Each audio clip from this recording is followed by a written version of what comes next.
네, 오늘 오바댜서 1장으로 되어 있죠. 1절부터 21절까지 말씀을 우리가 읽었는데 함께 은혜 받을 제목은 오바댜에게 주신 묵시라는 제목으로 은혜를 나누겠습니다. 먼저 좀 서론을 보자면 오바댜, 이 이름의 뜻은 여호와의 종이라는 뜻입니다. 어, 이 오바댜는 특이하게도 에돔 족속을 향하여 하나님이 선지자로 세워서 하나님의 계시, 묵시를 전달하게 한 그런 선지자죠. 짧게 1장밖에 되어 있지 않지만 중요한 하나님의 뜻과 계획은 동일하게 들어 있습니다.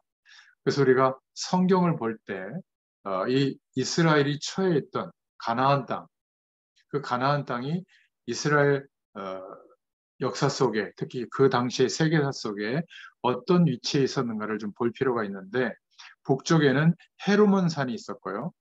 요단강이 흘러서 남쪽 밑에 사해 바다로 죽은 바다죠. 거기로 내려옵니다. 왼쪽에는 지중해가 있고 그 가운데 이스라엘이 있어요. 강원도, 뭐 경기도 이 정도 땅인데요. 그런데 그 땅의 70%가 산악지대입니다. 그리고 남겨진 30%는 평지인데 돌들이 엄청 많아요. 그래서 비유나 이런 성경 말씀을 들 때 뭐 이 돌을 떡덩이가 되게 해봐라. 뭐, 어, 이렇게 예수님의 그런 비유는 돌들이 많이 있기 때문에 그걸 보고 이제 얘기하는 거죠. 뭐 돌들이 뭐 일어설 것이다. 산돌이다 이렇게 표현하기도 하고요. 그리고 그 땅에 물이 없습니다. 저도 가서 걸어봤지만 지금은 뭐 관계 시설이 돼 있고 해서 수도 시설이 다 돼 있지만 이때는 물이 굉장히 귀하고 어려운 땅이었고요. 근데 하나님이 가나안 땅, 이 땅으로 보낸 겁니다. 이스라엘 백성들을 광야를 통과해서. 근데 와 보니까 문제가 뭐냐면 무서운 대제국 애굽 나라가 남쪽에서 호시탐탐 도사리고 있고요. 북쪽에는 또 대제국 아수르가 있고 바벨론 제국이 일어나 있었어요.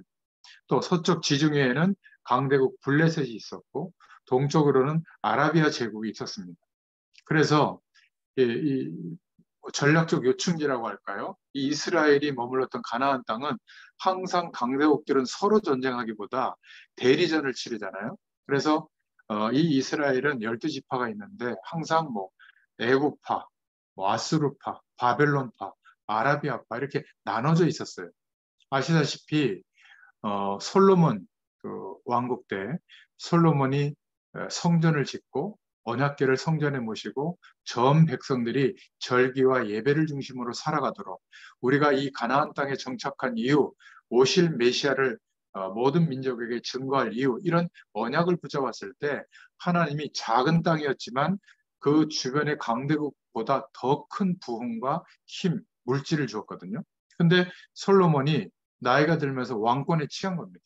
그래서 부인들 1000명, 후궁들이 3년에 한 번 왕을 만날 수 있으니까 심심하니까 우리가 자기 부족, 작은 국가들에서 가져왔던 우상, 신들을 섬길 수 있는 산당을 좀 만들어서 우리가 거기에 좀 종교 활동도 하고 했으면 좋겠다.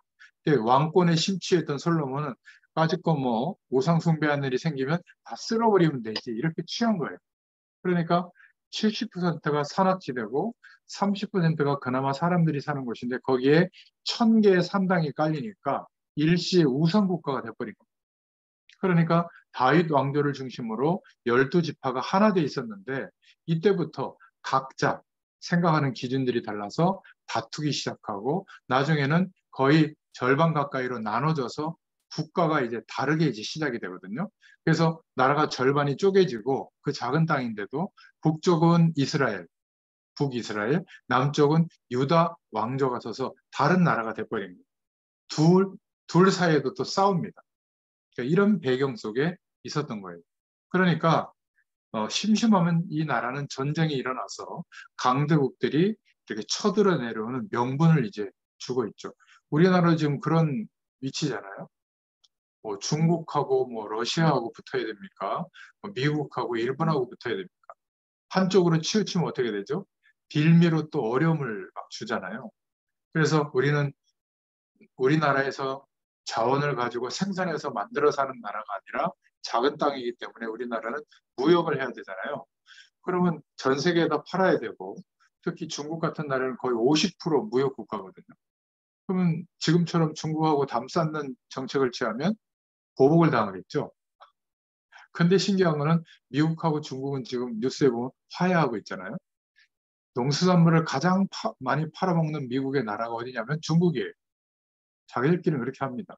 우리나라는 뭐 반도체 회사, 뭐 2차 전지 회사, 자동차 회사, 미국에다 많이 세우는데 미국은 중국 거 갖다 써도 되거든요.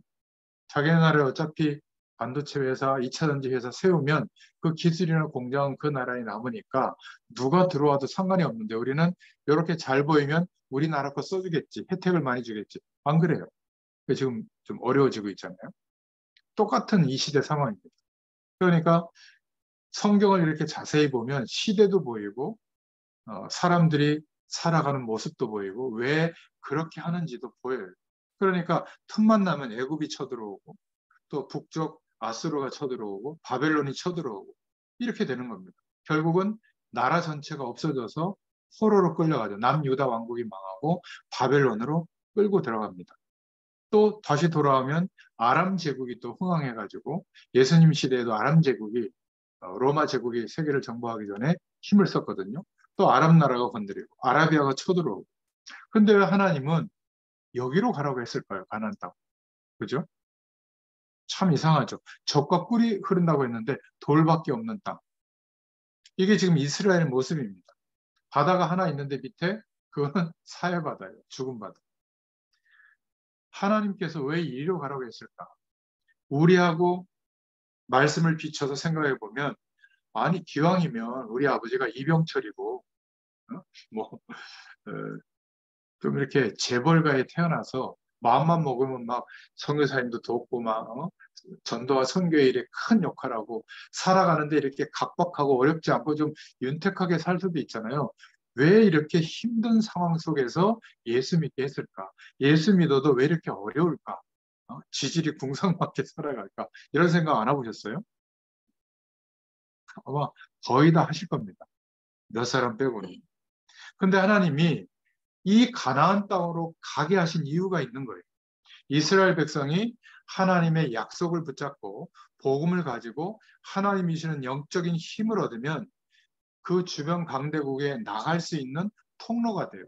세계 복음할 수 있는 통로가 되고 그러나 영적인 힘을 얻지 못하면 전 세계의 공격 바지가 되는 대상이 되는 겁니다. 반대로 힘을 얻으면 전 세계로 뻗어나가는 통로가 돼요. 똑같습니다. 우리의 환경, 우리의 조건, 우리의 주변 사람들 힘들게 하는 갈등을 일으키는 사람들, 그 속에 우리가 살고 있는데 저와 여러분이 하나님이시는 힘이 없으면 공격받게 돼 있어요. 그 배후에 사단이 공격하거든요. 그런데 저와 여러분이 영적인 힘이 있으면 전 방향으로 하나님의 영광이 나타나는 루트, 길이 될 줄로 믿습니다. 이게 바로 성경 전체의 말씀의 내용이에요. 평신도 여러분들이 복음을 전할 때 자꾸 말씀을 외워서 구원의 길 막 이렇게 설교하듯이 하는데요. 그거는 목회자들이 그렇게 하는 겁니다. 여러분들이 이렇게 하셔야 돼요. 괜찮아. 하나님이 정말 함께 하시더라. 내 인생에. 당신도 그 문제가 어렵지만 하나님이 함께하는 인생으로 바뀌면 아무것도 아니야. 내가 사는 이유, 내가 지금 어떤 것을 경험하고 살고 있고 무엇 때문에 살고 있는지 이 얘기를 해주는 게 복음 전해주는 거예요. 그래서 예수님을 영접할 수 있도록 도와주고 난 뒤에 그때부터 차근차근 설명해 주면 돼요. 처음부터 막 설명하면서 말이지. 막 설교를 뒤집다 해놓고 너 이거 모르지? 이거 모르면 큰일 나는 거야. 교회 잘 다니고 있는 사람도 막 붙잡고 그렇게 한단 말이죠. 약간 이단스럽습니다. 그게 아니에요. 내가 이렇게 상황과 조건이 어려운데도 하나님이 함께 하시는 축복을 경험해 보니까 오히려 여기에서부터 모든 현장으로 향하는 하나님의 영광이 드러나는 통로가 되더라. 그 내용을 각자의 삶이 다 다르잖아요. 그 삶의 내용을 가지고 내가 사는 이유를 가지고 설명해 주는 게 전도예요. 쉽습니다. 아유, 우리 아주머니, 지사님, 권사님들 이렇게 얘기하는 거, 뭐 한마디 건강에 대해서 얘기하면, 그게 뭐가 좋아, 뭐가 좋아, 어디 가면 싸, 뭐, 막 그냥 1시간 동안 끊임없이 주거니 받거니, 그 얘기예요, 그 얘기. 내가 이렇게 하나님이 함께 하시는 축복을 경험해 보니까 이렇게 부족한데도 은혜더라. 뭐, 예를 저희 식구들밖에 들 예가 없으니까, 첫째가 지금 프랑스 가 있잖아요. 다행히 제가 소개하는 교회에 가기로 결정을 해서 처음부터 갔다가 이렇게 직업의 문도 열리고 응답을 받고 있거든요. 세밀하게. 그래서 정 피곤해도 그냥 교회 가서 그냥 졸다 와도 된다. 지난주에 너무 피곤했나 봐요. 전철을 갈아타고 가는데 한 1시간 조금 20분 정도 걸리는데 얼마나 피곤하겠습니까? 갔어요. 그날따라 조금 말씀 듣다가 많이 졸한 모양이에요. 자기 옆에 그 여행사 그 권사님이 있는데 원래는 9월 달쯤까지 일해야 월급이 인상되나 봐요. 근데 조는 거 보니까 졸고 깼는데 그러더래요. 아무래도 사람씨 다음 달부터 월급 한 30, 30% 인상해줘야 될 것 같다고 너무 피곤하게 일하는데 시원한 거 사 먹거든요. 그러면서 돌아오면서 하는 말이 뭔지 아세요? 조는데도 역시 교회 속에서 있으면 조라도 응답이 온다고 이런 얘기를 하더라고요. 그러니까 자기는 부족해서 몸이 힘들어서 조금 그랬는데 그것도 응답일 줄 누가 알았겠냐면서 하나님께서 축복하시는 응답의 문이 열리면 부족해도 나머지를 하나님이 채우세요. 그러니까 열심히 일하지 마라, 성실하게 살지 마라 그 말이 아니에요. 두렵고 무섭고 걱정되고 막 열심히 해야만 성공할 것 같고 행복해질 것 같고 이래서 하는 거하고 하나님이 인도하실 것을 믿고 있으면 그러면 오늘 스트레스, 걱정, 염려가 없이 하더라도 조금만 하게 되고 하나님이 하실 걸 믿고 성실하게 보람되게 하루를 최선을 다해서 살면 끝이에요. 그런데도 우리가 부족하면 하나님이 채우시는 겁니다. 그러니까 에돔 족속은 전혀 이런 것들을 몰랐던 거죠. 하나님께서 가나안 땅으로 가게 하신 이유가 바로 여기에 있어요. 그래서 요셉과 모세는 강대국 애굽하고 영적 싸움을 싸웠고요. 사무엘과 다윗은 선지자의 메시지를 알아듣고 하나님 없어도 살만한 강대국의 배경을 흠모한 게 아니라 블레셋과 결혼합니다. 하나님의 언약을 지키려고 했던 거죠. 또 엘리야와 엘리사도 아수르 제국과 아람 나라와 싸웠죠. 이사야와 예레미야도 바벨론과 그 속에 동화되지 않고 하나님의 언약을 붙잡고 이사야, 예레미야는 싸웠습니다. 바울과 디모데도 로마 제국과 동화되지 않고 영적 싸움을 하게 됐죠. 그래서 우리가 성경을 너무 모르면 안 돼요. 그러면 이상하게 성경을 내 관심사로만 보거든요. 성경 각권이 말하고자 하는 내용이 있는 겁니다. 아모스서를 지난주에 우리가 봤는데 아모스 하면 뭐가 떠올라야죠? 농부, 뭐 웃는 자, 이렇게 별로 유명하지 않은 일반 평신도였는데 하나님이 북이스라엘에 하나님의 약속을 붙잡은 사람이 없으니까 일부러 아모스를 북이스라엘에 보내서 하나님의 예언을, 하나님의 말씀을 선포하게 했잖아요. 그러면 아모스서를 보면 배경과 내용을 알기 때문에 말씀이 부딪혀오는 거예요. 하나님이 하시는 말씀이 무엇인지를 알게 되는 거예요. 오늘 그러니까 오바댜도 보면 에돔 족속에게 하는 말이거든요. 그럼 여러분 잘 아시다시피 에돔 족속이 어떤 족속이죠? 야곱의 후예들이 12지파를 이루고 이스라엘 나라가 됐다면 그 형 에서는 에서의 별명이 에돔이에요. 에돔이 붉다라는 뜻이거든요. 그러니까 막 이렇게 붉은 얼굴에 붉은 기운이 돌고 남자답고 막 전쟁과 사냥에 능하고 쉽게 말하면 굉장히 이렇게 부러울 정도의 그런 아주 건장한 체격이고요. 그래서 에돔이라는 단어를 쓴 거예요, 별명으로. 그래서 이 형 에서의 후예들은 다 에돔 족속, 에돔 나라라고 한 겁니다. 그러니까 군사력도 강하고 힘도 있었어요. 그 당시에. 그러니까 작은 나라였지만 강대국의 뭐 견조도 뭐 대단한 그런 나라였거든요. 신기한 것은 부모였던 그 조상이었던 에서가 막 사냥하고 돌아와서 배고프니까 막 팥죽을 끓이고 있었단 말이에요. 동생 쌍둥이 동생 야곱이 다 언약 백성이었어요. 근데 장난을 친 거예요, 동생이. 배고파? 팥죽 줄 테니까 내가 그럼 형 할게. 어차피 우리 쌍둥이로 뭐 시간차로 태어났는데 몇 초 차로. 까짓 거 그래. 이래버린 거예요. 진짜 그래도 돼? 알았어. 빨리 팥죽 줘. 그러면 장자권 나한테 넘겨 이런 거예요. 굉장히 중요하거든요. 장자권이라는 게 뭐냐면 그 시대에는 하나님이 그 시대를 맡기는 사람이에요. 그게 장자의 권한이라고 해서 요산을 물려줄 때도 2배로 물려줬거든요. 그래서 갑절에 영감이 있게 주옵소서. 엘리사도 그렇게 기도하잖아요. 그게 이 시대를 하나님이 내게 맡기는 권한을 주세요. 그런 뜻이에요. 근데 팥죽 한 그릇 때문에 그래 너 장자권 가져 이래버린 거예요. 이게 간단한 얘기가 아니에요. 그냥 농담식으로 한 말이지만 하나님의 언약이 성취되어지는 권한을 쉽게 버릴 정도로 언약에 관심이 없었던 거예요. 믿음이 없었던 거죠. 신기한 것은 에돔 족속이 계속 그 후손들이 언약을 놓친 자의 후손의 모습으로 살아가는 겁니다. 참 신기하죠. 그게 오늘 첫 번째 오바다서를 보는 주제입니다. 오바댜 1장 1절에 나와 있거든요. 언약 놓친 자의 후손. 하나님의 약속, 말씀 하나를 놓쳤는데 후레들이 이렇게 심각한 문제가 일어나는 거예요. 사사건건 이스라엘 백성들이 나아가는 길에 방해하고 강대국 편에 서서 공격하고 포로로 끌려갔을 때는 그 나라에 들어와서 땅들을 차지하고 있다가 이제 포로에서 귀환하고 와가지고 에스라 시절에 이렇게 성전을 재건하고 성벽을 재건할 때 모함했던 다윗 왕조를 중심으로 재건해서 바벨론에게 대항하려고 한다. 이렇게 모함했던 족속이 에돔 족속이에요. 한마디로 말하면 하나님이 언약 성취를 이루시는데 사사건건 방해하고 대항했던 족속이에요. 그게 바로 에서의 후손입니다. 창세기 25장 28절부터 34절에 장자권을 경홀히 여겼다. 이렇게 말하고 있잖아요. 그리고 26장 창세기 34절부터 35절에 보면 부모의 마음을 근심케 하는 에서의 결혼에 대해서도 나옵니다.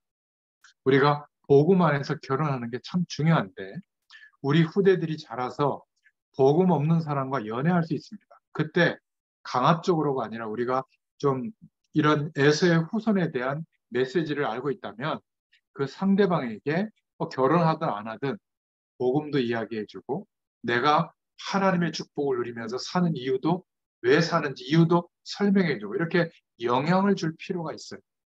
바로 이 문제 때문에 에서의 후손 에돔 족속에 문제가 온 거예요. 그러니까 창세기 27장 30절부터 45절에 보면 야곱을 향한 에서의 분노가 상처가 돼서 에서는 평생 분노를 가지고 살았거든요. 그러니까 이삭의 언약 백성의 가정에 파탄이 오게 된 거죠. 20년 동안 도망갔다가 돌아오지도 못하고 마지막 돌아올 때 군대 400명을 이끌고 동생에게 가잖아요. 하나님이 역사하셔서 마음이 풀어지긴 했지만 여러분, 저와 여러분 속에 분노가 있고 미움이 있다면 반드시 사단의 종로로 타게 됩니다. 언약 백성이었지만 언약에 대해서도 희미했지만 에서가 완전히 망하게 된 이유가 여기에 있었던 거죠. 그 영향이 후대에게 그대로 전달이 된 거죠. 에돔 족속이 된 거죠. 지금도 중동 지역에서 영향력을 입히고 세계 전쟁에 도화선을 일으킬 족속들이 에돔 족속이에요. 중동 지역을 많이 차지하고 있습니다. 저와 여러분이 영향이 복음 누리고 하나님을 바라보는 영향이 후대에게 그대로 전달이 됩니다. 너 이렇게 해라 저렇게 하기 전에 내가 사는 이유가 전달이 된다. 아이들에게 무엇을 전달하고 있는가? 이게 너무나 중요한 거예요. 돈이 중요하다잉. 사업 잘 돼야 된다. 그거 좀 엉망이 된 거, 그건 이제 너 끝난 거다. 이게 아니에요. 오히려 인생에 심각한 문제가 왔을 때는 기회다라는 걸 알려줘요. 어떤 기회예요? 영원한 하나님의 축복을 알 수 있는 기회인 거예요. 이스라엘 백성들을 하나님이 끝까지 사랑했기 때문에 멸망의 시간을 준 겁니다. 나중에 복음 가진 후대들, 그 소수의 사람들을 일으켜서 다시 약속한 대로 이스라엘을 축복하잖아요. 강대국들은 이스라엘이 하나님의 약속을 놓쳤기 때문에 이유 없이 멸망받은 거예요. 이스라엘 백성들 때문에. 그래서 강대국 속에서 다시 여호와의 영광이 드러나도록 하나님이 모든 것을 다 하셨죠. 우리 인생도 마찬가지입니다. 후대에게 축복을 보장할 것인가? 저주를 보장할 것인가? 이 판가름이 우리의 매일매일의 삶에 있는 줄로 믿습니다. 말로 하는 것이 아니라 내가 사는 이유가 전달되고 영향이 가는 거예요. 이 에서의 후손, 에돔 족속은 늘 이스라엘의 원수 노릇하죠. 민수기서 20장 14절부터 21절에 출애굽할 때도 여기 못 가 해가지고 돌아가게 만들고 시내단에서 물론 하나님의 말씀을 받았지만 대적을 했고요. 틈날 때마다 사무엘상 14장 47절, 역대상 18장 12절 13절 이스라엘을 항상 공격했어요. 이스라엘이 누구예요? 동생, 혈연 관계에 있는 그런 이스라엘 나라 아니에요. 그런데 이 족속들은 계속 공격을 한 겁니다. 오바댜서 1장 11절에도 보면 바벨론이 이스라엘을 멸망시킬 때도 그 역할을 돕는 역할을 해요. 참 나쁘죠. 그래서 예언된 대로 끝까지 말씀을 받아들이고 돌이키지 않았던 이 에서의 후손 에돔 족속은 오바댜, 아모스, 예레미야, 이사야, 에스겔 선지자를 통해서 계속 하나님의 진노가 임했다고 통보를 받거든요. 그런데 돌이키지 않아요. 결국 기원전 5세기 말에 아라비아 제국의 침공으로 쇠퇴했고 후에 로마에 의해서 민족 자체가 완전히 멸망받게 된 겁니다. 성경은 지금도 언약 놓친 자의 후대와 언약 가진 자의 후대를 대조하고 있습니다. 에서와 야곱, 사울왕과 다윗왕, 악인과 의인, 바리새인과 초대교회 이렇게 대조해서 우리에게 알게 하고 있거든요. 후대에게 하나님의 언약, 복음을 바르게 전달하고 심는 것이 최고의 신앙생활인 줄로 믿습니다. 여러분, 우리의 뇌 속에 건강을 위한 뇌, 경제활동을 위한 뇌, 사람과의 관계를 위한 뇌, 다 뇌 작용들이 있거든요. 근데 영성에 관련된 뇌 작용이 있어요. 그 영역에 하나님이 함께 하시는 축복으로 채워져야 되거든요. 근데 거의 다 비어 있어요. 그래서 뇌가 균형 잡혀서 움직여야 삶도 균형 있게 응답받는데 이 뇌가 균형이 잡히지 않는 거예요. 건강에 치중한다든지, 이성에 치중한다든지, 약물에 치중한다든지, 일에 치중한다든지, 돈에 치중하다든지 이렇게 뭔가 중독 현상이 일어나는 겁니다. 그러니까 중독되고 집중할 때는 잘 되는 것처럼 보이지만 인생 전체를 놓고 볼 때는 틀어지는 거예요. 그게 인생의 문제입니다. 우리의 뇌 안에, 작용 안에 하나님의 말씀이 담겨져야 되거든요. 자꾸 말씀을 보고 말씀을 듣고 예배하고 이런 것보다 말씀이 담겨야 돼요. 그건 무슨 말이죠? 주일날 예배드렸던 말씀이 우리에게 담기려면 하나님께서 주일날 말씀을 통해서 내게 무엇을 말씀하고 있지? 라고 물어봐야 돼요. 성령 하나님께. 그러면 성령께서 깨닫게 해주시거든요. 여러분, 가족들이 똑같이 예배드려도 내게 전달되는 말씀은 달라요. 상황과 입장이 다르기 때문에. 성령께서 다르게 깨닫게 해주시는 게 정상인데 공산주의처럼 똑같이 훈계를 하면 그거 막 받아 적어서 다 그거 막 하거든. 그거는 말씀이 아니에요. 굉장히 이상한 집단 체제가 된 겁니다. 각자가 입장이 다 다르고 사명의 시간표도 다르고 하나님의 역사가 다르기 때문에 내게 성령의 감동하심으로 깨닫게 하시는 말씀이 주어져요. 이게 담기는 겁니다. 그래서 이것을 가지고 하루를 살고 견뎌보면 맞구나.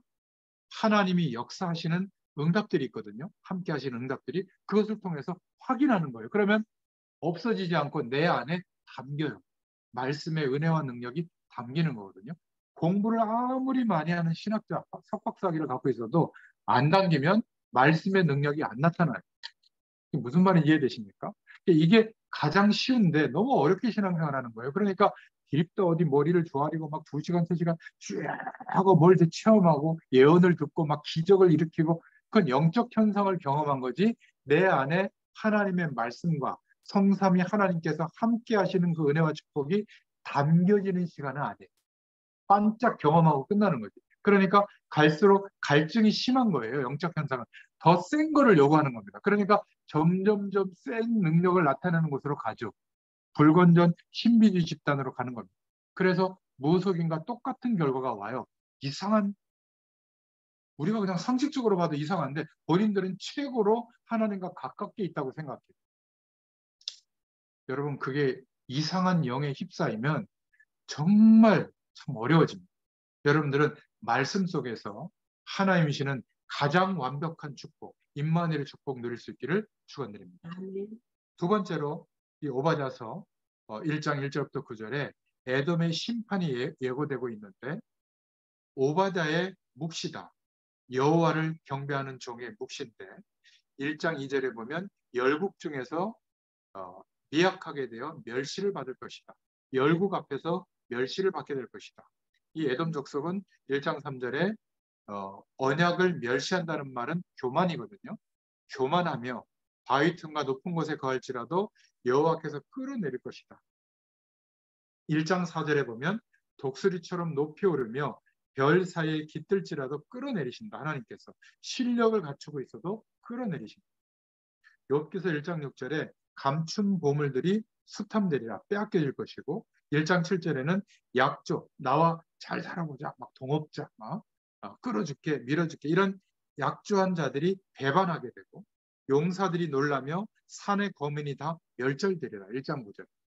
어마어마한 용사들이 진치고 있었던 데가 에돔 족속이거든요. 근데 다 멸절되리라. 그대로 됐죠.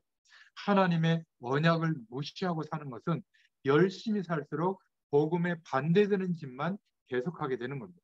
그래서 성경 역사의 교훈을 기억해야 되는데, 세상의 많은 내용, 세상의 지식의 총량은 언제나 대단한 것 같아도 그거는 진리가 아닙니다. 그냥 상식이죠. 비진리는 진리를 이긴 적이 없어요.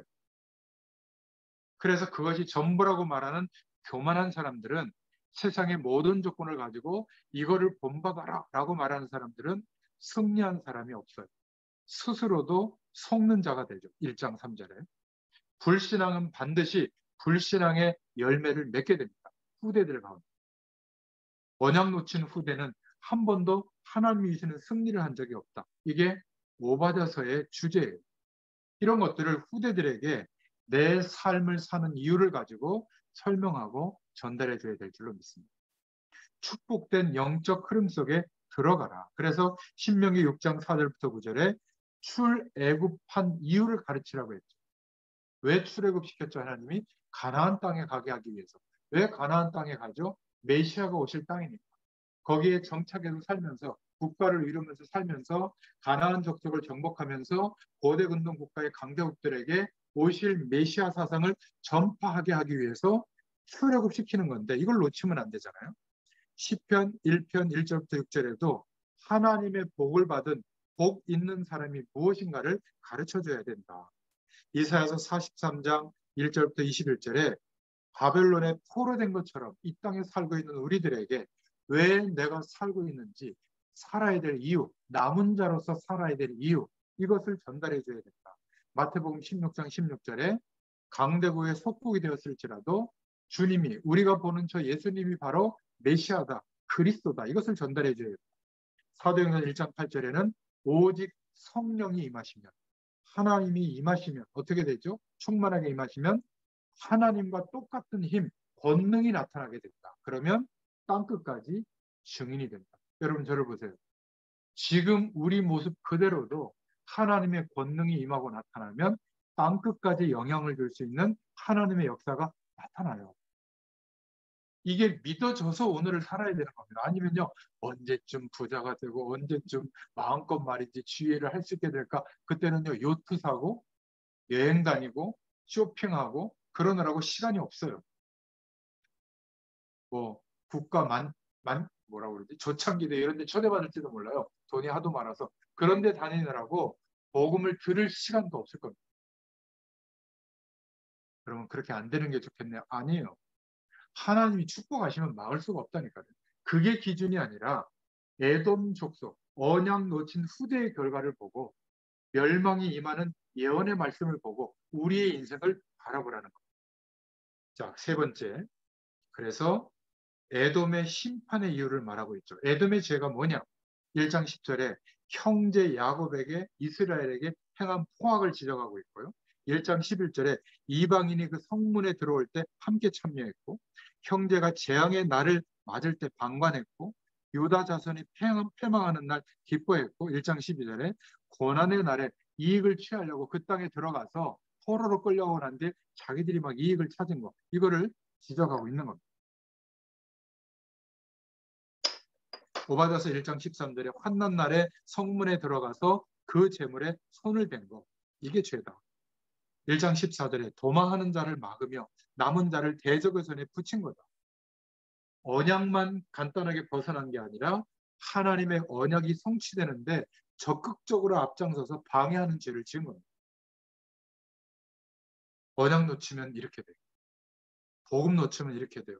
살려고 몸부림치는 것이 자기 애돔 족속 나라를 위한다고 한 것이 하나님의 언약을 방해하는 일을 한 겁니다. 요즘으로 말하면 적 그리스도의 역할을 한 거죠. 이단과는 다른 거예요. 이단은 교회 밖에서 일어나서 하나님의 역사를 방해한 게 이단이고요. 적 그리스도는 교회 안에서 일어난 거예요. 똑같이 언약 백성으로 출생했는데 에서와 그 후대는 어떻게 됐죠? 하나님의 언약을 방해하는 일을 가장 적극적으로 한 겁니다. 이게 적 그리스도의 역할이에요. 중세교회, 바리새인, 지금 교권을 행사하는 교회, 교권교회가 뭐죠? 복음보다 하나님의 말씀보다 목회자가 개척을 해서 교회가 커지니까 그 교회를 유지하기 위해서 만든 말, 만든 제도, 만든 규칙 이런 것들이 위에 올라와서 이 방침대로 따라오면 좋은 교인이고 못 따라오면 나쁜 교인이고 판단까지 하고 있는 거. 그러니까 내가 하나님인 거죠. 그게 적 그리스도 역할을 하는 겁니다. 위험해요.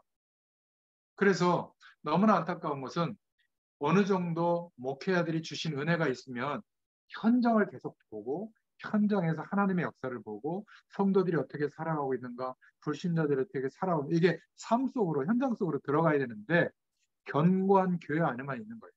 심부름은 다 밑에 사람들이 하니까 그냥 말씀을 위한 말씀만 하는 거예요.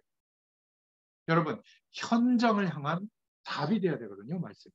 그렇지 않습니까? 세상에서 살아가는 동안에 물질 축복, 경제 축복, 건강 축복, 자녀 잘 되는 축복, 성경이 그걸 말하고 있지 않아요. 성경은 모든 종교는 잘 된다, 복 준다는 걸 말하고 있거든요. 모든 종교는. 성경 말씀은 그걸 말하고 있는 게 아니라 망한다는 거예요. 오늘 보세요. 선지서들 다 망한다는 거잖아요. 결론은 뭐죠? 언약 붙잡고 너희들이 왜 가나안 땅에 존재하고 사는지 그 이유를 회복하고 돌아오라는 거예요. 그러면 회복한다는 거지. 회복은 그냥 덤으로 오는 거고 목적은 뭐예요?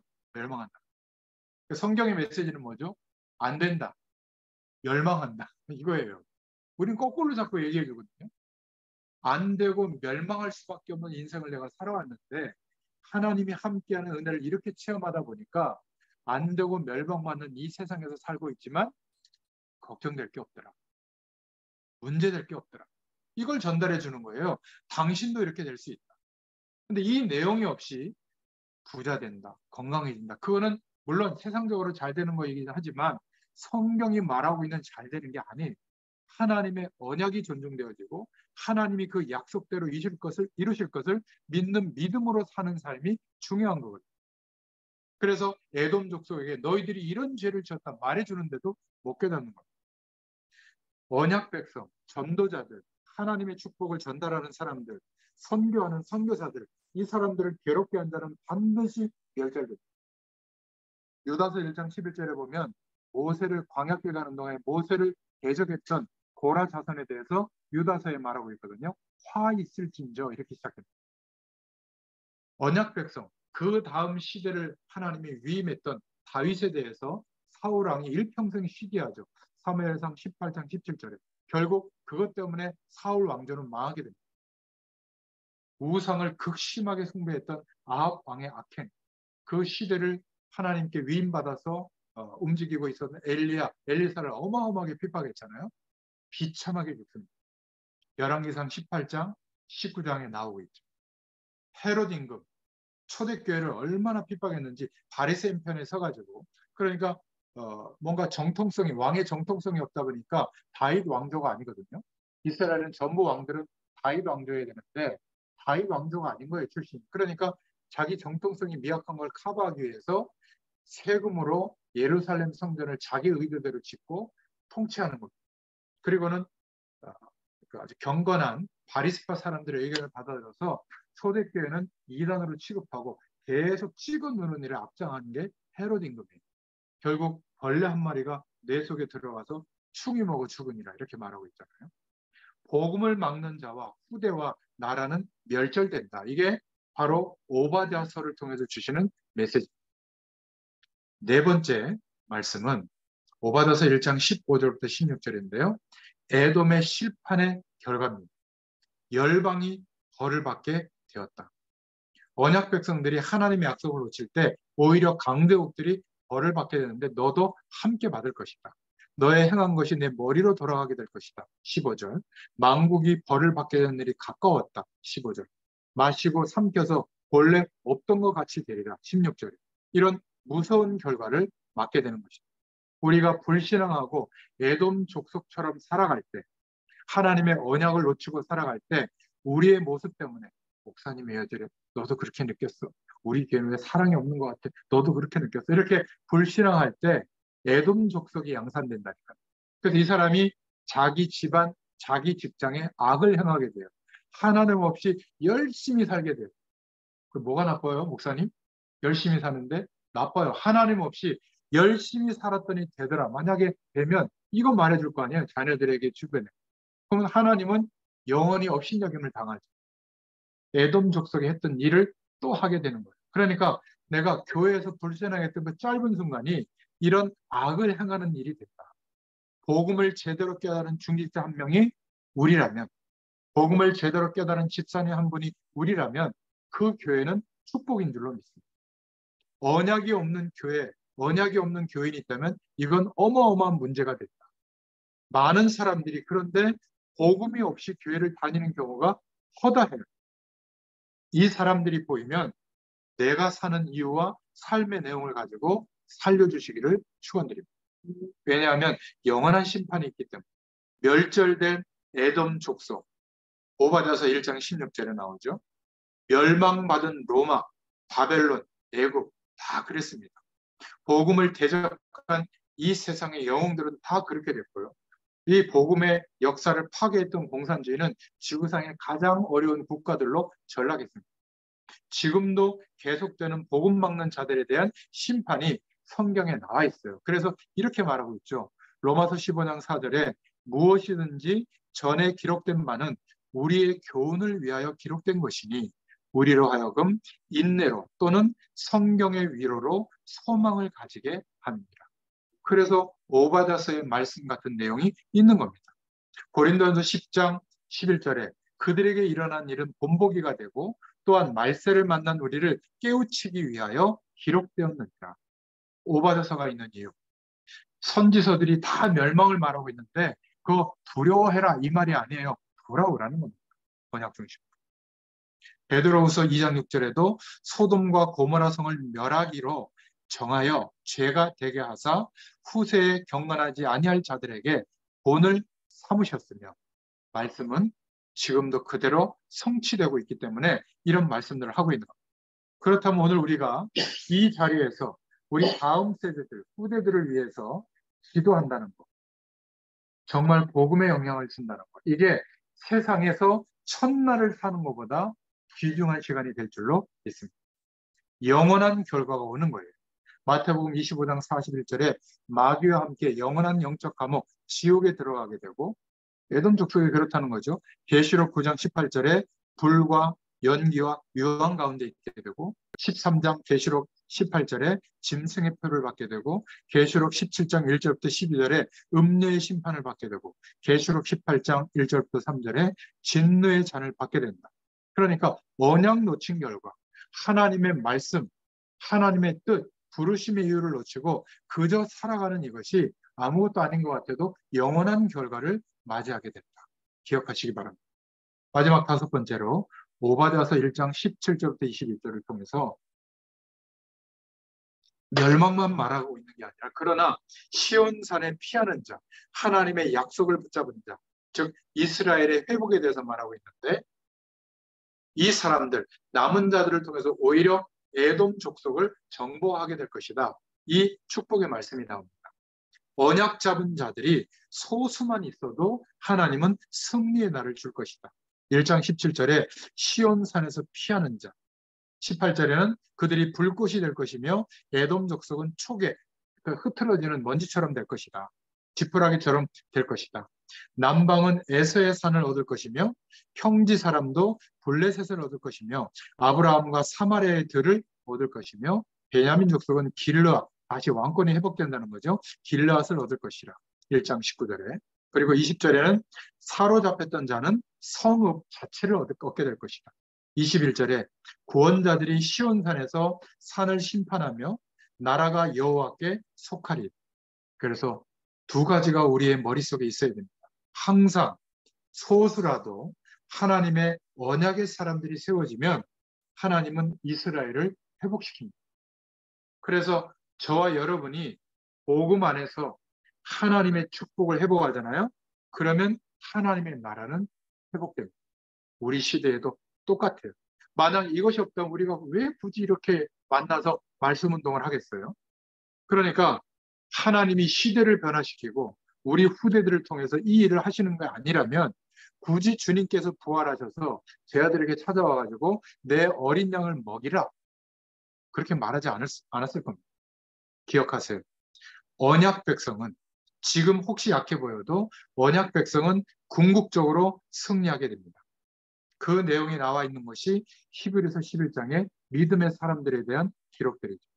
사도행전 2장 1절부터 47절에 하나님이 매일매일 하나님이시는 문들이 열렸어요. 초대교회가.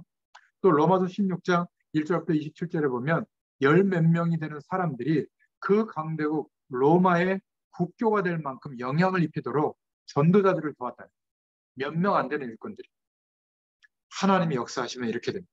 그래서 복음 가진 하나님의 사람은 그 어떤 것도 두려워할 이유가 없다. 저와 여러분은 분명히 전도자가 맞아요. 생각해보세요. 이런 만남의 시간이 있겠습니까? 전도자가 맞아요. 하나님이 반드시 변화시키려고 하는 겁니다. 이 말씀들처럼. 그래서 이제 내가 전도자로서 삶을 살아갈 때 마태복음 10장 1절부터 42절에 전도자에게 이렇게 냉수 한 그릇만 대접해도 전도자의 상급을 잃지 않을 것이다. 이랬더니 어떤 할머니는 냉수만 자꾸 주더라고요. 이게 바뀌어가지고. 뭘 우리가 전도자에게 했기 때문에 응답이 온다 이게 아니라 우리가 그만큼 전도자의 축복을 누리게 된다 그 말이죠. 빌립보서 4장 6절부터 7절에 그래서 염려하지 말고 기도해라. 감사함으로 하나님께 구하면 모든 지각에 뛰어난 하나님의 평강이 임하게 되고 하나님의 언약을 끝까지 신뢰하고 하나님의 인도를 받을 수 있는 그리스도 예수 안에서 너희 마음과 생각을 지켜주신다. 이런 응답이 오게 됩니다. 요한복음 14장 1절부터 17절에 그러니 너희들은 근심하지 마라. 이제부터 우리가 바라는 거 육신적인 거 그건 됐고 하나님이 약속하신 거 좀 구해라. 지금까지 구하지 않았지만 이제는 내 이름으로 무엇이든지 내게 구하면 어떻게 한다고요? 내가 즉시 시행하리. 그 내용이에요. 요 단어는 그대로 써놓고 키 몇 센치, 연봉 얼마, 가문은 어떻고, 자동차는 어떤 메이커, 집은 평수대가 몇 평, 구체적으로 기도하라고 그러니까 또 결혼 대상을 그렇게 기도하는 청년들이 있어요. 그건 샤머니즘이에요, 샤머니. 하나님 그런 세세한 거 이미 다 하나님 준비해 놨어요. 그거보다 내 이름으로 구할 게 있다. 성령의 충만, 하늘 보좌의 축복. 우리 시대와 사람들의 모습이 보이면 그들을 위해서 영혼 구원을 위해서. 그리고 흑암 세력이 꺾이도록. 이런 기도 제목이 얼마나 많아요. 그죠? 우리 교회를 위해서 기도할 게 얼마나 많습니까? 주의 종들을 위해서, 교인들을 위해서. 교회가 정말 이 복음 위에 가도록. 위태위태해요. 우리 말씀 운동하는 이런 교회들은 안 그런 것 같아요. 정말 말 못할 내용들이 많아요. 위태위태해요. 하나님이 촛대를 또 옮길까 봐.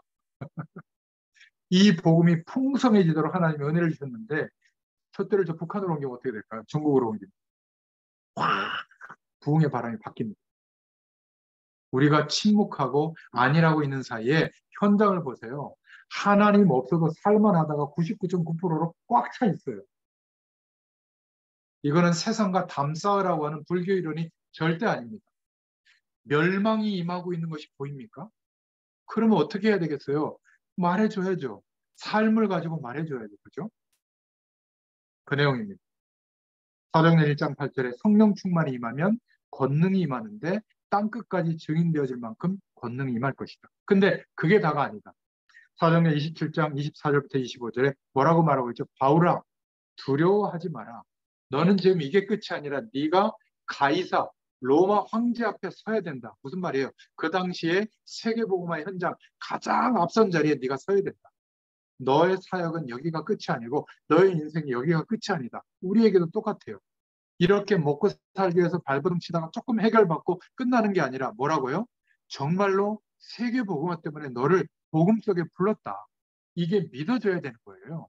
믿어져야 오늘이 이유가 있는 겁니다. 안 믿어지면 오늘은 하나님이 볼 때 이유가 없는 거예요. 그냥 내가 척박한 현장에서 막 죽을둥살둥 살고 있는 것 뿐이지 고통이죠, 고통. 그런데 아무리 어려운 일 속에 있더라도 이게 세계복음화 속에 정말 내가 있고 그 일의 연장선상으로 오늘을 살고 있다면 이것은 할 만한 일이 되는 겁니다. 이런 은혜가 임하시기를 축원드립니다. 그래서 결론적으로 세 가지를 꼭 하세요. 기억하세요. 저를 따라서 한번 해보겠습니다. 저를 따라서 해보세요. 나는 세계 복음화할 남은 자다. 하나님이 남겨놓으셨어요. 남는 자다. 그래서 결국 영적으로 힘을 얻어서 남을 자다. 그리고 또 다른 사람을 남길 자다. 이런 뜻이 다 포함된 가장 적극적인 영어 단어가 렘넌트라는 단어예요. 그래서 렘넌트 하는 겁니다. 우리는 남은 자입니다. 세계 복음화 때문에. 이걸 언제 생각하라고요? 평상시. 자꾸 생각하세요. 그러면 우리가 선택하거나 판단하거나 결정할 때 에돔 족속처럼 하지 않고 언약 백성처럼 남은 자의 길을 선택하게 될 줄로 믿습니다. 세 번째로, 우리는 굉장히 중요한 일, 어려운 일을 결단을 내려야 할 때가 있는데도 그때도 남은 자의 길을 따라 결단을 하면 하나님은 기적의 문을 여실 줄로 믿습니다. 이 축복의 말씀들이, 오바댜의 말씀들이 우리에게 임하는 또 한 주간 되시기를 축원드립니다. 하나님 감사합니다. 오늘도 오베다서를 통해서 우리에게 말씀하시는 주의 음성을 듣게 하심을 감사합니다. 이제 성경을 읽고 묵상할 때마다 하나님이 오바다서를 통해서 우리에게 말씀하시는 그 내용을 가지고 우리의 현실을 보게 하시고 이 시대를 보게 하시고 하나님의 뜻과 계획을 발견할 수 있도록 답을 얻게 하여 주시옵소서. 예수님의 이름으로 간절히 축복하옵고 기도하옵나이다. 아멘. 감사합니다. 감사합니다.